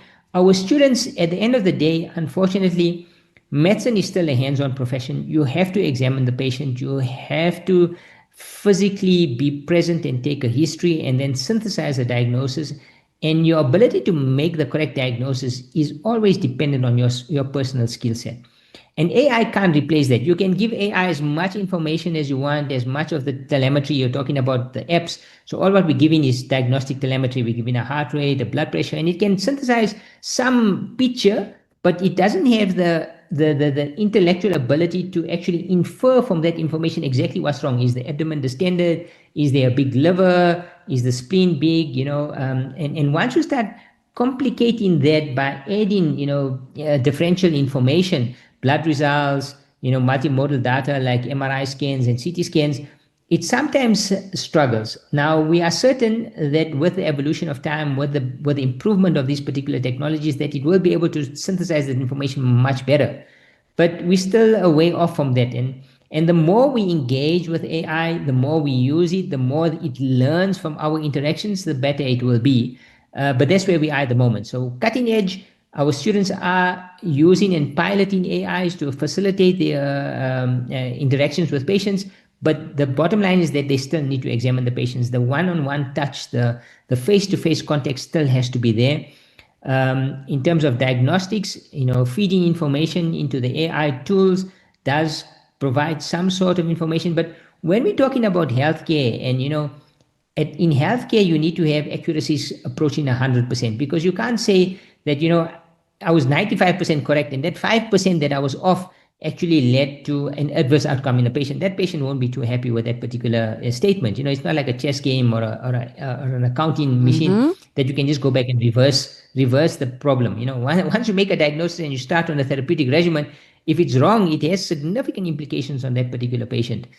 So we're aiming for 99% accuracy in that particular environment. And with time, with the more we engage with it, we should get, I don't know that we'll get close, but we'll be able to improve its diagnostic ability. Okay, and I think that is the biggest thing, as you said, is the more that gets inputted into these AI tools, the better it will become, because we are the ones that are training it.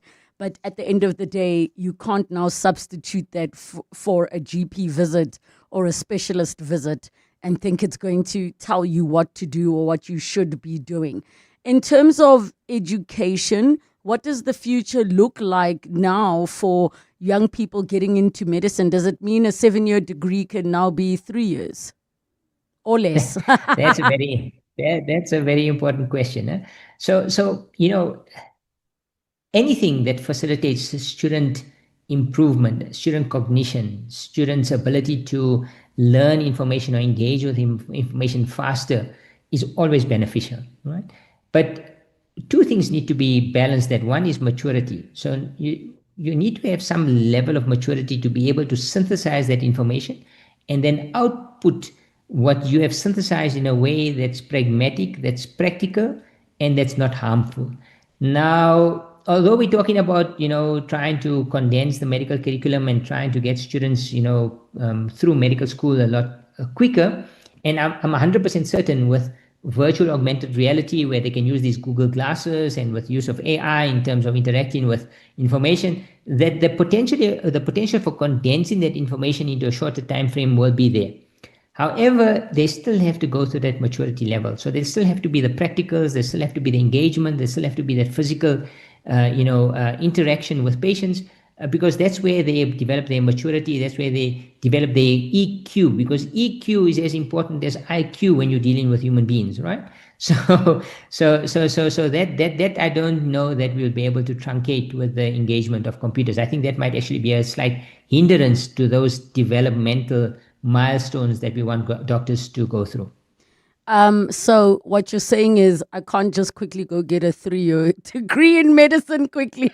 Now that there's AI, doctor, oh man, my dad is going to be so disappointed. No, I'm sorry for that. I want to touch on no, I want to touch on how I think AI is possibly going to make all of your jobs difficult, Professor, because what it means now is we're going to come to you already thinking we know the answers and telling you as our doctors and professors, I need this prescription, because it's no longer Dr. Google. Now it's Dr. Chat and Dr. Yes. AI. So I'm fully accepting of that. I'm fully embracing of that technology. I would like to engage with my patients where I can actually have an academic conversation with them around their diagnosis. So I think we need to understand that, historically, the patient was always subservient to the doctor's diagnosis, and they always felt that the doctor was the supreme, intellectual, and whatever he prescribed and said, that was the God's truth. However, what we've seen is that there are multiple ways, to skin the cat, so to speak, for using a colloquial term, that many different avenues lead to a good outcome, a better outcome. And sometimes you might find that engaging with your patient and having a frank and open conversation about them, that they might highlight something that you might have not considered, or alternatively, they might get better insight into their illness and are more accepting of the diagnosis and more willing to be compliant of their medication if they understand the complications, understand what the medication is actually doing within their body. Now, that information can only be sourced through AI and through the internet. We can draw how many diagrams and patients will actually not be able to engage or conceptualize what we're talking about. So for me, I think dealing with a patient who's got some insight or who engages with me around what's wrong with them and wants more information, even family members, makes the discussion much more fruitful. It much more engaging. It makes it much more beneficial. And I find that in those patients that I engage with those in that capacity, that my compliance rate and the outcomes for those patients are far more superior than I have with patients who are much more, accepting of the diagnosis. They come in, okay, you got a flu, you got a pneumonia, you need to take this antibiotic for 5 days, please complete it. And most patients will stop it in 3 days because they don't understand the implications of it, So, and actually maybe that's a poor example, because antibiotics, once you start feeling better, means that they've done their job and you can be considering stopping it. But in the same token, if they understand their high blood pressure, they feel the headache has gone away and they can stop their blood pressure medication. What they don't understand is that the moment they stop their medication, the illness will recur. The blood pressure will start going up again. So, and at that event, you might have a fatal outcome. You might have a stroke. You might go into kidney failure. So I'm fully accepting of patients who come into the room feeling that they know much more than me, wanting to engage with me on a very intellectual level, and then we can always peg the conversation at a level that we can both communicate with. But I think the most important thing is open lines of communication. I've got a line that you can say to patients who insist that their way is better. Do you want to hear it, doctor? Yes, please. I'm very open to it. After they tell you that they did their research on chat or whatever, and this is what they think it is, you must say to them, where's your degree? And then when there's silence, you say, right, let me write up that prescription I said I was going to give you. Yeah, very true. No, thank you. I'll definitely bear that. I'll write it down. I'll keep it on my desk. The next time I have a patient who's engaging with me in a confrontational way. So in closing, Professor, for those of us that are not in the medical space or healthcare space, what can we be excited about to come? So we can be extremely excited about the opportunities AI is going to offer us. It's going to improve our cognitive abilities. It's going to improve our diagnostic abilities. It's going to scour, the internet for all the latest and provide us with options that we might have forgotten or might not necessarily have thought about or been exposed to. And all of that will bode for better outcomes for our patients. At the end of the day, the patient comes first, and we want to make sure that we're offering the best possible care that we can give to that patient. And the only way we can do that is by engaging with colleagues universally. And the best platform for that is on AI. Professor, thank you so much for your time. And I hope that all the research you're working on and the teaching spaces and everything, especially as a pulmonologist, I have mad respect for you being an asthmatic who's been living with this since I was 5. You guys do fantastic work. Thank you so much for your time. Only a pleasure. Thank you for having me on your show. It's 2:30. Time for your latest Eyewitness News headlines. Good afternoon. Thanks, Relebogile. A very good afternoon. We begin with news just in. Former Flak Plus commander and notorious apartheid assassin Eugene de Kock has been hospitalized for possible heart failure. De Kock's ill health was confirmed during court proceedings today on day 2 of the Craddock 4 inquest before the Gqeberha High Court.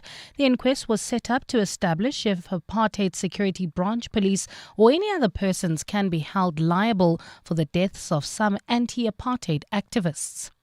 The answering of questions by Witness X at the Malanga Commission of Inquiry has been halted. It follows a lengthy adjournment to resolve technical issues with the feed that Witness X was using. Earlier today, Justice Mbuyiseni Malanga made a ruling that Witness X would be testifying remotely with their voice and identity being concealed for safety reasons. And despite some internal squabbles, members of Tshwane's multi-party coalition government say the administration remains strong. The ANC, EFF and Action SA-led coalition is giving Tshwane residents a feedback report today after taking control of the capital from the DA a year ago. Residents and political party supporters have gathered at the Lucas Vandenberg Sports Ground for the feedback session. Those are the headlines. This EWN and more at 3 or as it happens. EWN Traffic. Well, at this stage, if you are leaving Alexandra heading towards the Midrand area, we have those roadworks on the N3 northbound between London Road and the Batu interchange. Also slow-moving traffic heading into the Joburg CBD. That's on the M2 westbound between the Crown interchange and Joslova Drive. Look out for those faulty traffic lights in four ways, Vidkopen and Main Road, as well as in Rand Park Ridge at Bayers Nodia and the N1. If you come across any other traffic issues, please WhatsApp us on 072 702 1702. There's more EWN on air, online, and on the EWN app. Aubrey Masango. Weekday evenings, 8 to midnight. Ad hoc committee listening to Lieutenant General Sbiya. Not as dramatic, I suppose, as the utterances made by Lieutenant General Mkwanazi. This is when we need to stay our desire for the dramatic, for the entertaining, and really listen to what is being said in order for us to understand what the facts are. And then when we've listened, we must make the right decisions. We must make the decisions that aren't always popular, but we must make the decisions for the sake of this country. I think that this country is worth fighting for, folks. Aubrey Masango. 8 to midnight on 702. 702. Breathe in, insurance. Breathe out, pineapple. In, insurance. Breathe out, pineapple. Again. In, insurance. Out, pineapple. Again and again. Pineapple FSP 48650 is underwritten by Omart Insure Limited, a licensed non-life insurer and authorized FSP. Tata Tiago, take me there. Where the reverse parking camera clicks your confidence into gear. I'll take you there. Where rain-sensing wipers dance with every drop that falls. I'll take you there. To the future directed by an audio-controlled steering. I'll take you there. Whatever there is, wherever there is, let the all-new Tata Tiago take you there. From only 184,900. T's and C's apply. Tata. Did you know that all residential complexes are legally required to register with the Community Scheme Ombud Service, or CSOS? Registration is easy and it's free. All registered schemes can access a quick and affordable alternative dispute resolution body and can also learn more about the rights and responsibilities of people living within a community scheme. We'd like to appeal to all unregistered community schemes to register with the CSOS today. Visit csos.org.za to find out more. In a world shaped by those who build, disrupt, and reimagine, there comes a gathering not just of minds, but of futures. The South African Future Trust Summit, in partnership with Standard Bank, is where top entrepreneurs, innovators, and change makers converge. It's where the future of enterprise is redefined. On 5 and 6 November, you could be there. Stand a chance to win tickets to the South African Future Trust Summit on 702. WhatsApp the keyword SAFT with your name and ID number, telling us how you would benefit from attending the summit to 072-702-1702. Then catch 702 Breakfast with Bongani Bingwa to find out if you're a winner. The South African Future Trust Summit, in partnership with Standard Bank. Your summit, your way, on 702. TCs and more on PrimeMediaPlus.com. Coming up On 702 Drive with John Perlman. 702 Drive is coming up from 3 to 6 p.m. with John Perlman. John, how are you doing? Doing well, thanks. And you, Relebogile. Good afternoon to all the listeners. I am doing well. Now, I'm not sure if you heard the conversation we heard earlier about the privileges that maybe you take for granted when it comes to your parents. Yes, I did hear some. Yes. Are there any that might have surprised you, or privileges you have or had in relation to your parents that you're like, I took this for granted, but now having met like other people, like, oh my gosh, I really took for granted that my parents lived close to me or that they had their own money? Yeah. So, I mean, for me, it would have gone through 3 phases. The time when, as an adult, I still had them living in Joburg, so there was that. Then they moved to the Southern Cape, which was a long, long way away. So already I think there was that sense of, okay, this is a real difference. You know, you can't just kind of pop around and borrow something or drop in for lunch or whatever. And they've both passed away some time ago. So I think the most striking thing for me now, particularly in the early years after they died, was that thing of, I must tell them. I used to let them know if I was going away, for example. You can't get hold of me, I'm going to be here or there, particularly if I was out of the country. And for a while you do that out of habit, and then you stop doing it because, you know, that's the next stage of loss. Oh my gosh. I was so surprised at some of the things that people shared that it's like you can have a mother, but she might not actually love you like that. Yes. You have your mother in your same town that you live in, but you don't have a relationship. Like, we take those things so much for granted. What's coming up on your show today? So it's an incredibly busy day, as many of them are. The Madlanga Commission had their first try at some sort of hybrid where it was partially in camera but not completely closed. I think there were some technical issues, but there's some very interesting legal ones as well playing out. Oren Singh will take us through those. We've been waiting to see what kind of reaction there would be from particularly the Gauteng government after the SIU confirmed and added to what had been exposed in the media, particularly through News 24, about the theft of public money at Tembisa Hospital. They've now suspended the head of department at Gauteng Health, to which you might say, are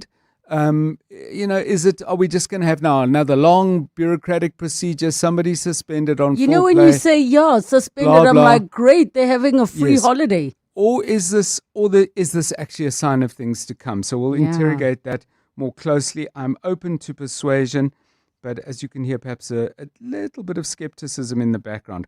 Bafana got a win tonight against Rwanda. Tolakele Mganga is out in Nelspruit at the stadium where it's going to be played, so we're going to cross to her sometime after 5. And Babalo and Denze is in Parliament watching that ad hoc committee.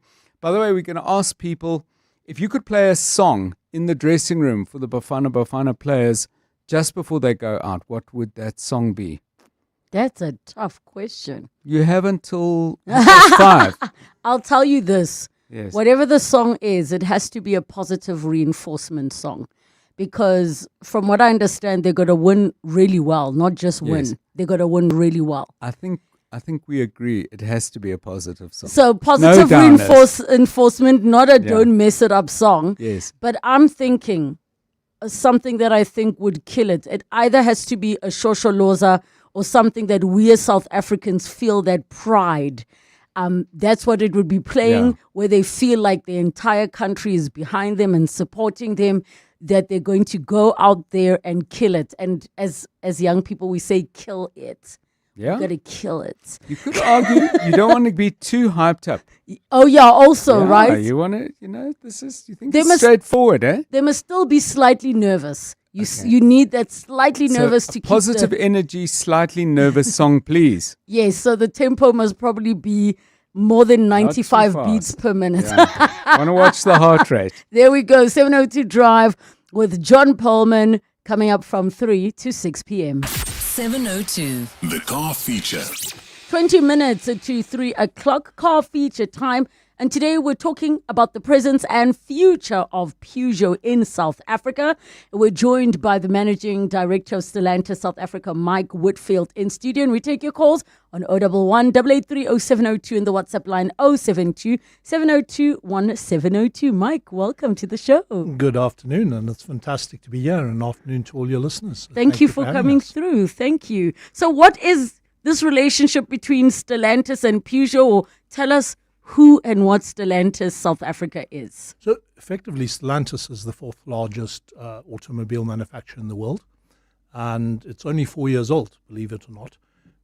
How did you manage that? I think you However- can give lots of businesses some tips. So, however, if you look at it, it is made up of 14 really iconic brands, many of them well over 100 years old. So we had brands such as Peugeot, Jeep, Alfa, Citroën, Opel, Maserati, all part of the Stellantis family.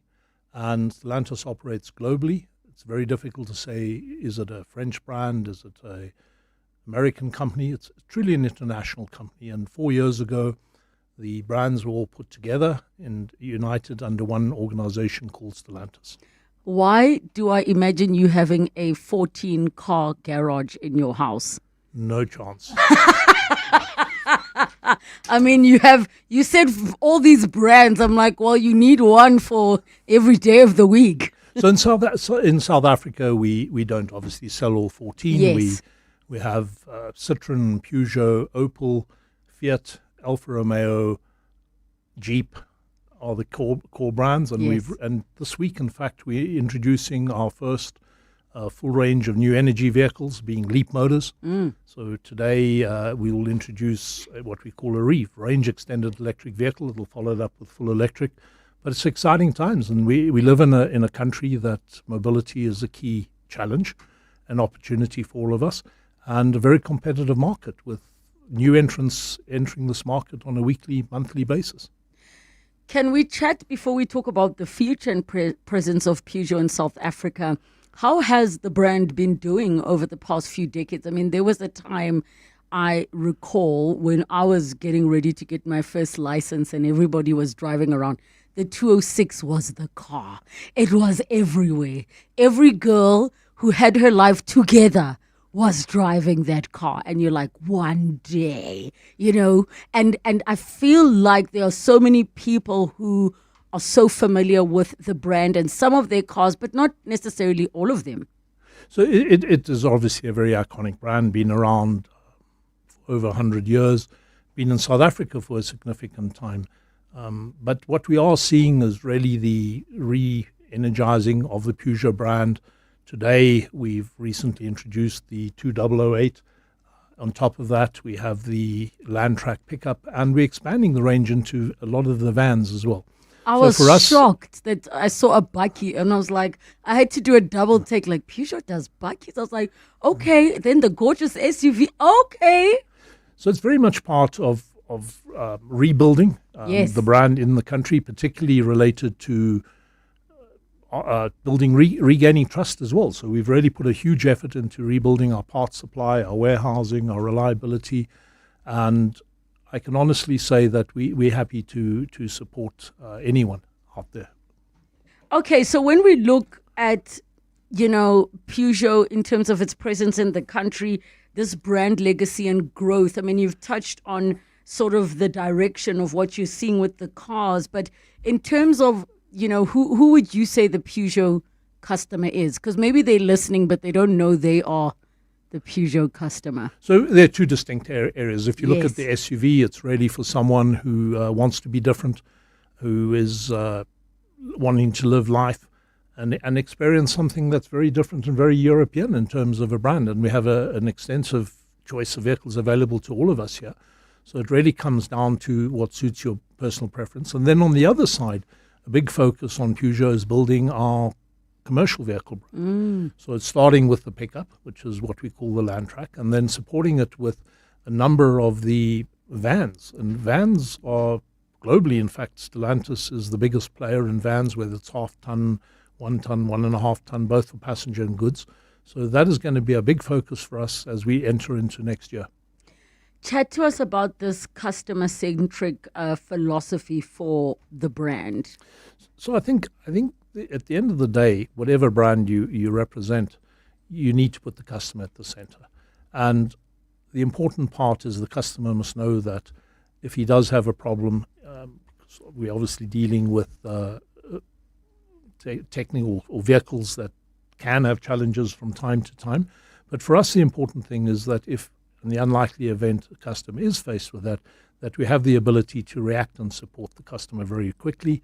And for that, we've consolidated all our parts in Rosalind with over R500 million worth. And in fact, if I cannot supply you a part within 48 hours, we will provide you alternative transport. 48 hours? Wow, that is quite a short turnaround. And you're saying if we can't do it, we will give you something to drive until we can get it for you. That's important. We part of our journey now is rebuilding trust. Okay, so in terms of product focus, let's start with the Peugeot Landtrek Bakkie. Chat to us about some of the features that maybe we might not even think about, especially those that maybe have not even seen it on the roads at all. What is special about this car? I think some of the key elements is obviously it goes from a luxury 4x4 double cab automatic all the way to a significant single cab that, unlike many of the single cabs in the market, can fit a normal European-sized pallet in the back. Very, very, very versatile. Certainly covers the full needs of whether you're commercial or a private user. And then as we move towards vans, it gives you the opportunity to small businesses, whether it's plumbers, whether it's electricians, very much set up to support their needs and start their own little businesses. And I think that's important. One of the big challenges we have in this country is to really support small, medium enterprises. And of course, safety features like your 6 airbags, electronic stability control, your hill descent control, lane departure warning. So all of that tech is also in the vehicle, your 10-inch multimedia screen as well. Whether you want to do your Apple CarPlay or Android One, it includes all of those within the vehicle. When we look at the 2008, how do we say it? Because 2008 will always sound like a year. 2008. 2008. Okay, the crossover SUV. Talk to us about that. Again, very much for lifestyle. Certainly, it's something that we're going to expand that range. It's very much plays in the space and where the market is moving towards SUVs and crossovers. Has to be affordable, very, very important, and fun to drive. That's what it's all about. And your safety features you mentioned are very much a requirement. If you want to play in this market, you have to have those safety features.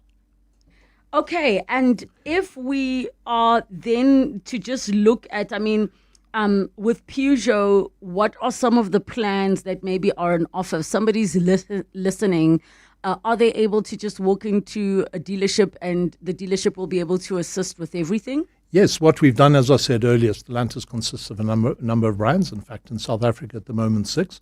So over the last year, we've consolidated all the brands into what we call the Stellantis dealership. So you can walk into any Stellantis dealership throughout in the country and have access not only to Peugeot but our other brands as well. So that's really one of our key focus, not only from a sales point of view, but from a service and aftermarket point of view. What are some of the strategies that are in place to just boost awareness and sales for these new vehicles that are being pushed? At the end of the day, the only true driver has to be the growing awareness, but also very importantly, building the trust as we go forward. So we are very active in terms of not only social media We're talking today about the brands with Yes. yourselves. And it's really telling the story of Stellantis, where Stellantis is going, and particularly also the role that we intend to play going forward in new energy vehicles. Leap Motors, which we're launching right now, is one of those. The other key aspect of our future, and very important not only for South Africa, but Africa, is what we term micro-mobility. Another word is affordable mobility. So recently we announced a global micro-mobility strategy that is based under Fiat brand. Yes. And shortly we will be sharing a lot of activities that we will be doing to be able to offer affordable mobility, because mobility also gives people economic freedom as well. All right, we are going to take your calls on 011 883 0702 and the WhatsApp line 072 702 1702 for Mike Woodfield, MD of Stellantis, South Africa. 702. The car feature. There are some questions coming through. 011 883 0702, the WhatsApp line 072 702 1702. Before we go to the voice notes, the first question says, are parts for Peugeot more available now than in the past? Yes, very definitely. In fact, one of the big focuses over the last few years has been to consolidate all our parts into one warehouse, and to support the fact that we guarantee the availability of parts, we also assure any of our customers that any vehicle under the warranty, which is a 5-year period, that if we are unable to supply parts, we will provide similar transport. We've got a voice note on 072 702 1702. Good evening, Relebogile. This is Ndogozo. I wanted to find out from the Stellantis representative. I drive a 2021 Peugeot 208, which is Mark II, the second generation. And I'm now looking to upgrade, but I want to stay within the Peugeot brand. But the problem is, every time when I visit a Williams Hunt or any Peugeot dealer, they tell me that you can't get a 3008, which is a logical upgrade from a 208 or next step. And they keep on suggesting that I must look at the Grandland and all of that. So, short question is, if you want to stay within the Peugeot brand, what is your options?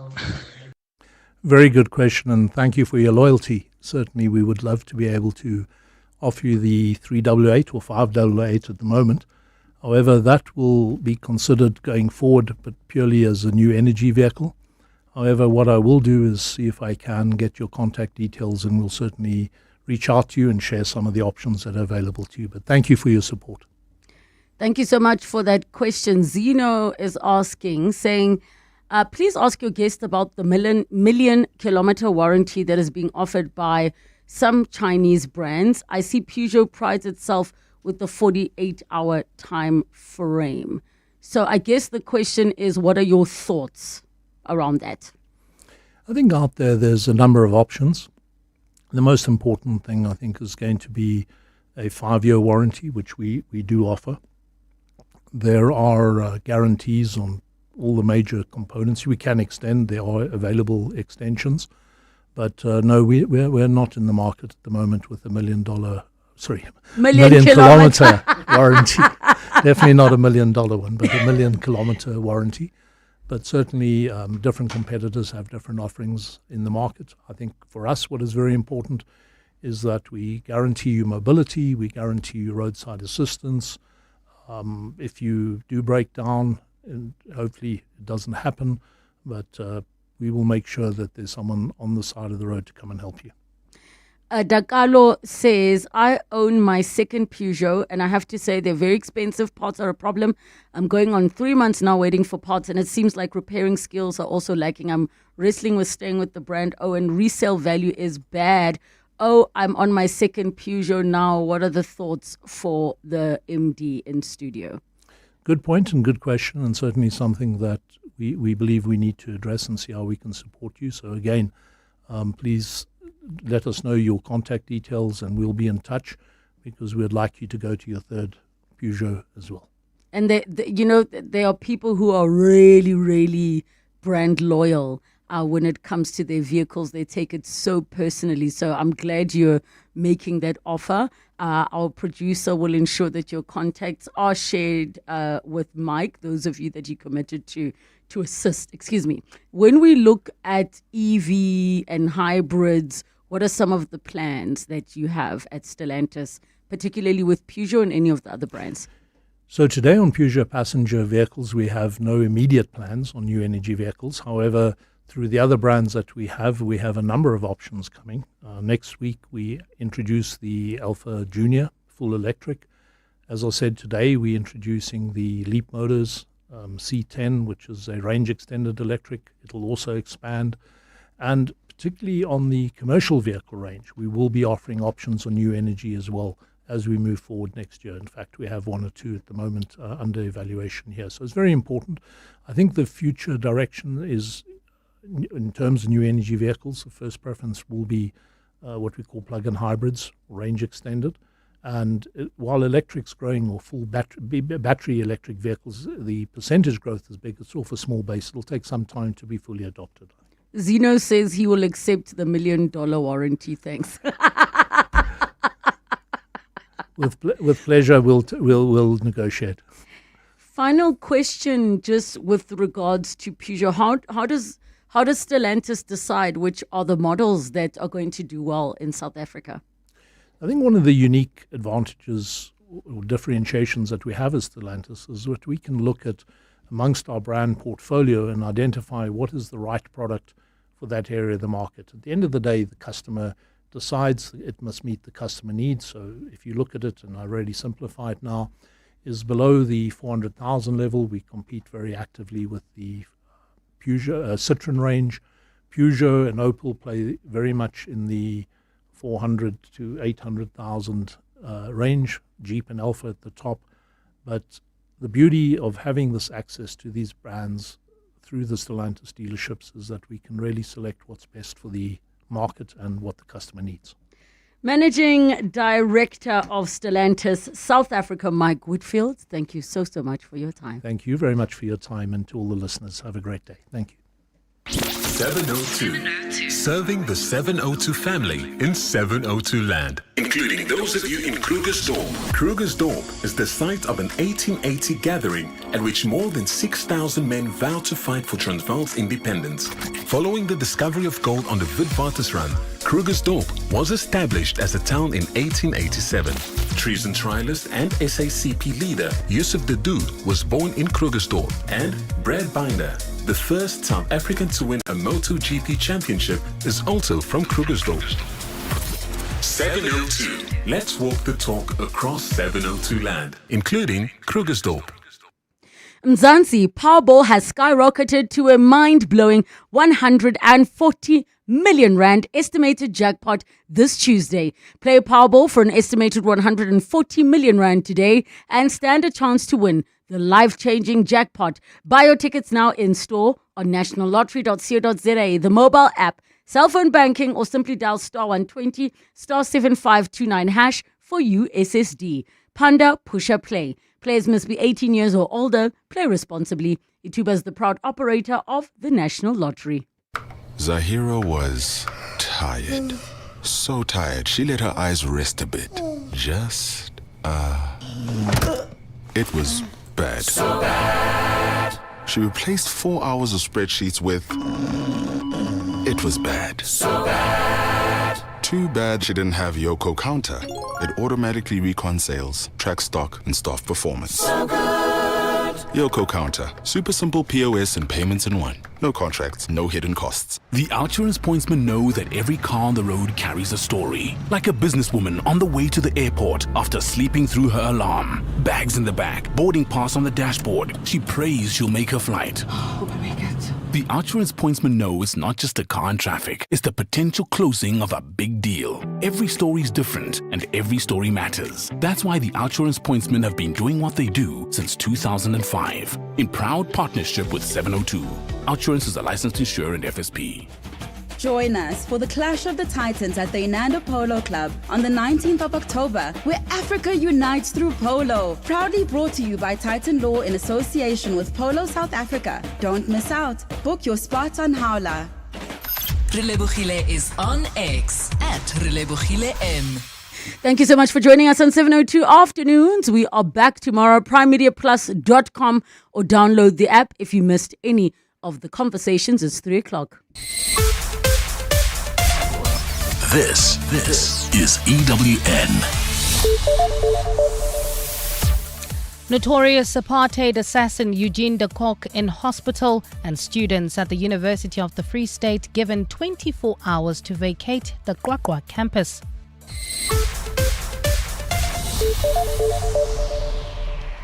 Good afternoon, I'm Bali Dlamini. Black Plus commander and notorious apartheid assassin Eugene de Kock has been hospitalized for possible heart failure. His ill health was confirmed during proceedings on day 2 of the Craddock 4 inquest in the Gqeberha High Court today. The inquest was set up to establish if apartheid security branch police or any other persons can be held liable for the deaths of some anti-apartheid activists. Nugukanya Mdambo has the details. Fort Galata, Matthew Goniwe, Scelo Mhlawuli and Sparrow Mkhonto were abducted and assassinated by police in 1985. Eugene de Kock was meant to take the stand this week to give an account of his knowledge of the abductions and the murders.